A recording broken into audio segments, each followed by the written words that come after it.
هاي شلون صيام انتو؟ صيام. صيام صح؟ صيام ولا مش صيام؟ في الساعات الأخيرة انتشرت أنباء عبر منصات التواصل الاجتماعي تفيد بوفاة التيك توكر الكويتية المعروفة بالملكة شوق في إحدى المصحات النفسية بألمانيا، تدعى الملكة شوق الكويتية.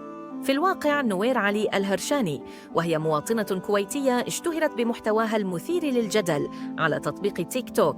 كانت تبث مقاطع فيديو مباشرة تتناول فيها مواضيع متنوعة بأسلوب غير تقليدي، مما جذب انتباه العديد من المتابعين وأثار تساؤلات حول حالتها النفسية. وفقاً لمصادر غير رسمية، توفيت نوير الهرشاني في مصحة نفسية بألمانيا بعد معاناة مع المرض. أفادت إحدى صديقاتها المقربات بأنها نطقت الشهادة قبل وفاتها.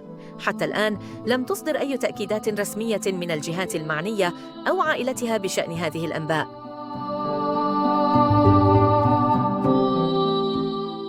كانت الملكة شوق قد أثارت الجدل سابقاً بسبب تصرفاتها الغريبة ومحتواها غير المألوف، مما دفع البعض للتشكيك في صحتها العقلية. يذكر أنها دخلت مصحة نفسية في ألمانيا لتلقي العلاج، ولم تظهر بشكل علني منذ ذلك الحين.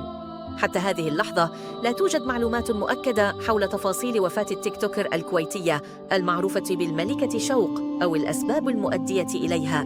ينتظر المتابعون بياناً رسمياً من عائلتها أو الجهات المختصة لتوضيح الحقيقة.